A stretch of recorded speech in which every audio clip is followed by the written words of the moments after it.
El colegio. ¿No les encanta ese tan querido lugar? En el cual los aprisionaron como a mí cuando tenía 5 años.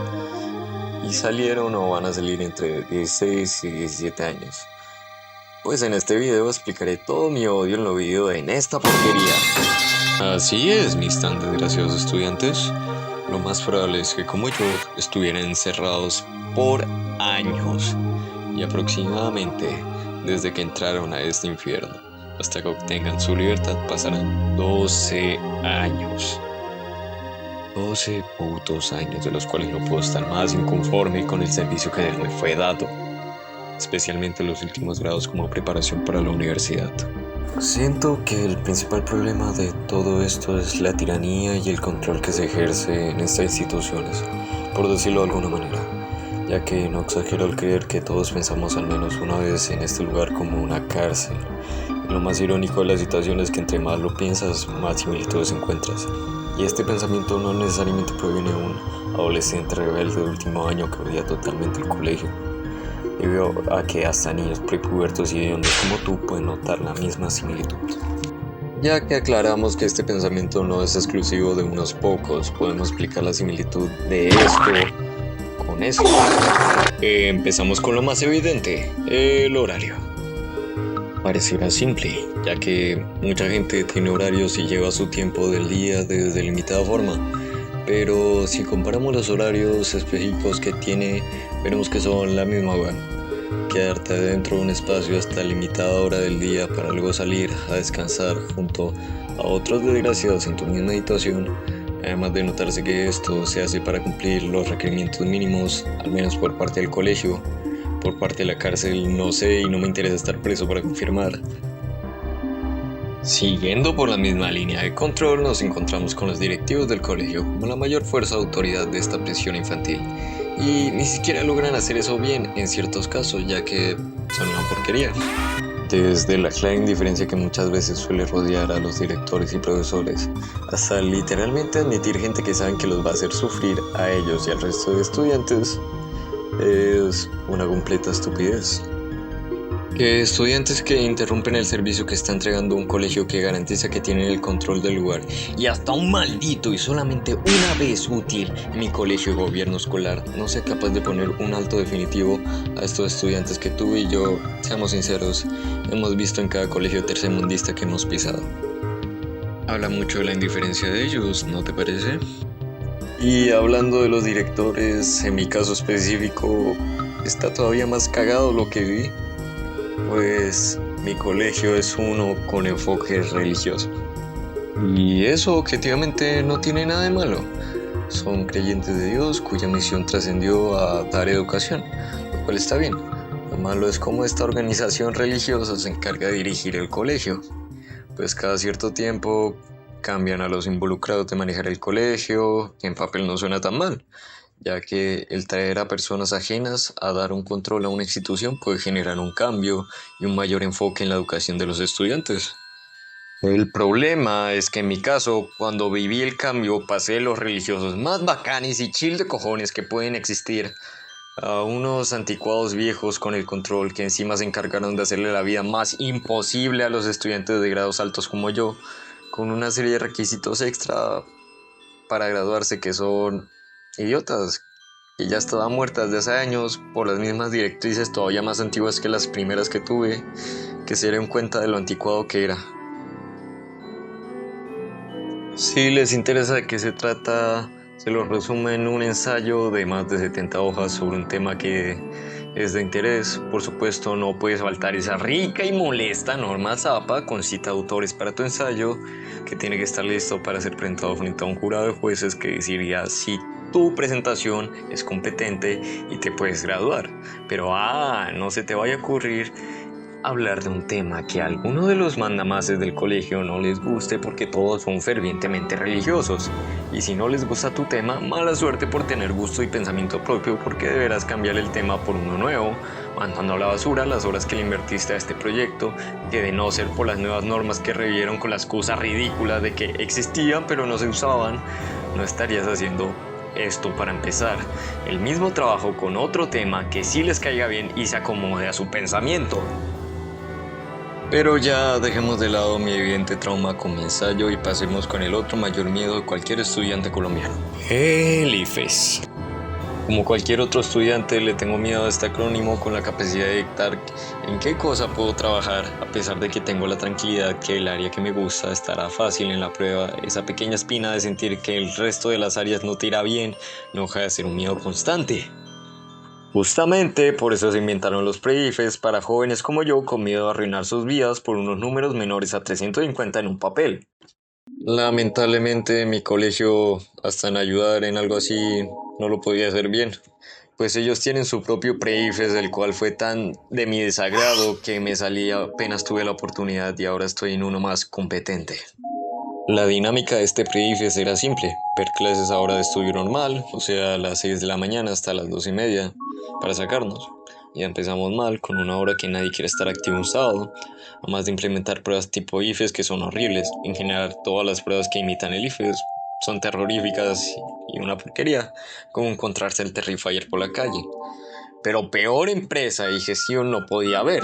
Para empezar, integran a 2 grados altos en un mismo salón, del cual el 80% son idiotas, por lo que no se puede ignorar los ruidos de esos abortos humanos que no dejan concentrar, no dejan de copiar en plena prueba, y para colmo, la hoja de respuestas es ridículamente grande. Es tan grande que incluso si estaba por debajo del cuadernillo, se podía ver en las esquinas algunas respuestas.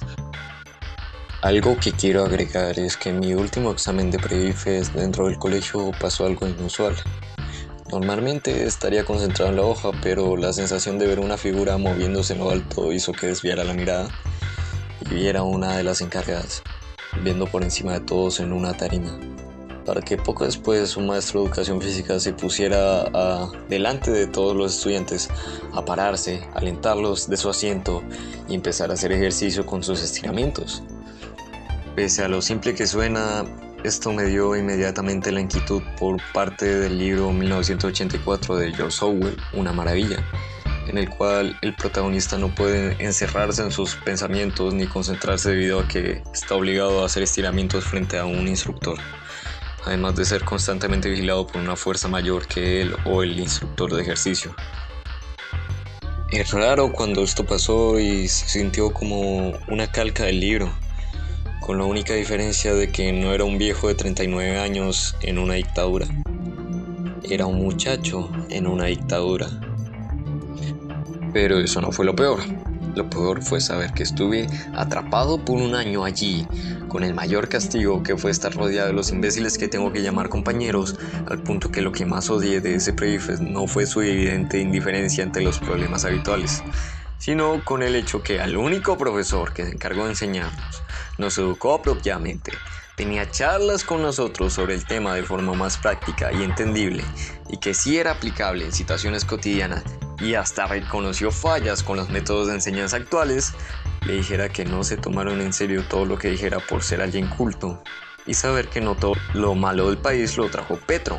Suena idiota, pero ese simple hecho de estar a favor de algunas políticas de él le bastó un puñado de imbéciles que no se tomara en serio su clase. Creo que se nota el descontento con mis compañeros, así que explicaré el por qué no me caen bien. Todo se puede resumir a que la mayoría de ellos pueden ser descritos con los 103 insultos de Dross por todas las pendejadas que han hecho estos 3 años que tuve que convivir con ellos en este colegio. Cosas simples como hacer ruido para interrumpir la clase, maquillarse en plena clase, sacar teléfonos son entidades muy en mi salón, y seguramente en los otros grados de mi colegio, ya que ellos tienen estos comportamientos desde mediados de secundaria. Pero lo peor no es esto. Lo peor es que han hecho cosas como fastidiar a propósito a una maestra para que nunca pueda dar su clase, tocar el pene, culo u otro lado indebido de cualquier pendejo que pase por al lado de ellos, romper focos, destrozar cuadernos, lanzar por la ventana trabajos, destrozar trabajos de otros, quemarse con pistolas de silicona, y la más extrema que vi fue cuando, por estar peleando dos compañeros del enojo, uno agarró al otro de las bolas y lo arrastró para hacerlo sufrir con el dolor y dejarlo llorando en el piso, para que al poco tiempo otro imbécil ajeno a esto llegara al tirado en el piso y le bajara los pantalones. Es más que obvio que cualquiera que no sea amigo de estos tarados desarrolle un rechazo, pero por lo menos puedo entender por qué son así. Yo también tengo impulso de hacer locuras, con la diferencia de que los pensamientos intrusivos en mi cabeza no ganan, pero puedo entenderlos. Pero no puedo simpatizar con este pensamiento con algunos profesores. Los profes. Según la RAE, define la palabra profesor como persona que ejerce o enseña una ciencia o arte. Ahora, tomando en cuenta la definición dada por la Real Academia Española, puedo ver en mi experiencia en el infierno una falla. Y es triste que los profesores que me dictan clase en la escuela y realmente se preocupan de que los estudiantes aprendamos de la materia, sin tonterías como no entregar el material y hacer que los alumnos lo busquen o incentivar una competitividad injustificada, se pueden contar con los dedos de una mano.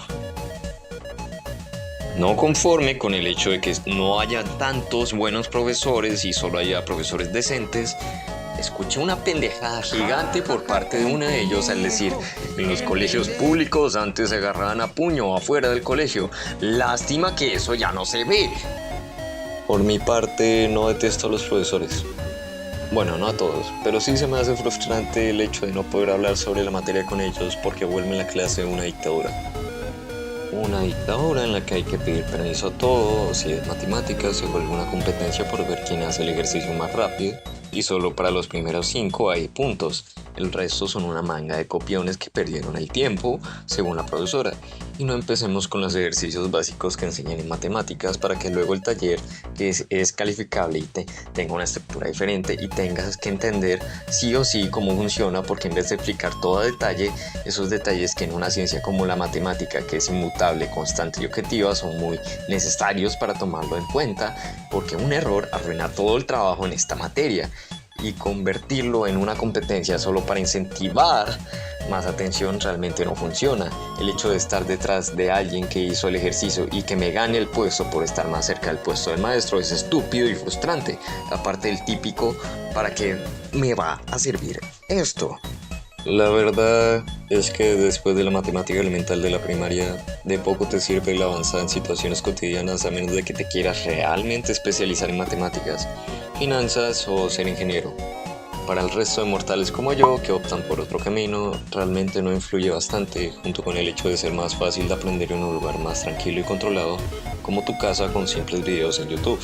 Pero ni todo mi párrafo del guión escrito en Word sobre cómo manejan los maestros que me tocaron en matemáticas se acerca siquiera a la mayor injusticia que cometieron en este infierno.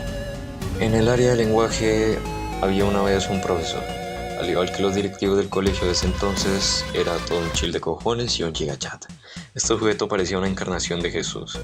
Como profesor, amable, responsable, incentivaba a aprender, todos le hacían caso, tenía actividades didácticas en cada clase y si vivíamos clases con material propio de la clase. Esto va a ser muy importante para más adelante. El caso es que lamentablemente la vida del profesor y mejores condiciones para más ganancia para él le llegaron y se fue del colegio. Al año siguiente nos asignaron otro profesor, y está bien. Como ya había dicho antes, esto puede traer un nuevo enfoque a nuevas formas de aprender y de interpretar. Ya una vez revisados los temas ya vistos y todo parecía tomar ese rumbo. Si bien no teníamos a la posible descendencia de Dios dándonos clase, el profesor sí parecía disfrutar de enseñar y aplicar temas. Si bien la mayoría de clases eran normales, tu típica clase de lee el texto, copia lo que dice ahí y repasa cuando haya un examen. A veces salía con conceptos divertidos, mostrando videos sobre el tema y haciendo bromas. El profesor y sus clases parecían seguir el mismo camino de enseñanza del otro profesor con cambios, pero sentías que sí aprendías, y mejorando su método de enseñanza al incluir corto y largometrajes como análisis, todo iba bien, hasta que todo fue mal. El profesor se veía cada vez más decaído y no incluía formas didácticas, no incluía videos y poco a poco se separaba más con su antigua forma de enseñar. Para el año siguiente seguiría viendo clases con él. Se notaba mayor intensidad de estos comportamientos al punto que ya no era ni siquiera como una clase normal, sino como una en la que tenías que sí o sí copiar las palabras dichas por el profesor como única fuente para mantener la idea del tema anotada. Porque él decía que enviaría después el material para estudiar, cosa que nunca pasó y sigo esperando a que envíe el material, junto con un enojo a determinada hora, a determinado día, sin contar las múltiples veces que su clase se volvió un totalitarismo en el que para el final del periodo todos tengan que salvarse a su manera para pasar la materia con la nota mínima. Es lamentable tener que buscar por ti mismo para estos casos y aprender algo de lo que estás obligado a seguir. Ya para el resto de materias, con algunas excepciones, ocurre lo mismo. Clases normales cuya base de aprendizaje es escribir lo visto en un proyector para antes de un examen, leer lo escrito como fuente de estudio y nunca más volver a ver ese tema. Se supone que en estos casos sería un video insulso y penca si no presentamos una alternativa, ya que todo esto se puede resumir en mí tirando odio y contarlo libremente a desconocidos en internet porque no tengo nadie más que amigos que no pueden generar un cambio aparente en esto. Por eso, la alternativa que propongo para desgraciados como yo en situaciones estresantes con el colegio y su anticuada forma de operar, para que su forma de aprender les sea la más sencilla y menos estresante de todas, hazlo tú mismo. Solo tú puedes definir qué es lo que realmente quieres aprender y que tú persigas el conocimiento que a ti te gusta. A mí me ha funcionado esta alternativa. Lo único de lo que te preocupas es en destacar en lo que te gusta y aprender un poco sobre cómo fortalecer tus puntos débiles para que no eches todo por la borda cuando pierdas 7 materias y pases perfecto una. Otra alternativa a la educación presentada en estos bodrios llamados colegios son los pre-IFES competentes. El simple hecho de no tener la preocupación por notas ya lo hace infinitamente superior. Si bien para mí prefiero adentrarme en temas como la matemática o lectura crítica por mi cuenta, el pre-IFES me puede enseñar cosas nuevas de la misma manera que el internet con sus tutoriales y acceso a información lo hace. Junto con el hecho de estar guiado por tutores cuya motivación no es pasar la mayor cantidad de mocosos, sino el enfocarse que muchachos se vuelvan competentes y cultos para que puedan afrontar el mundo desde la universidad como un nuevo ámbito en la vida. Al final de todo, resultó que esta basura solo es relleno para tu futuro.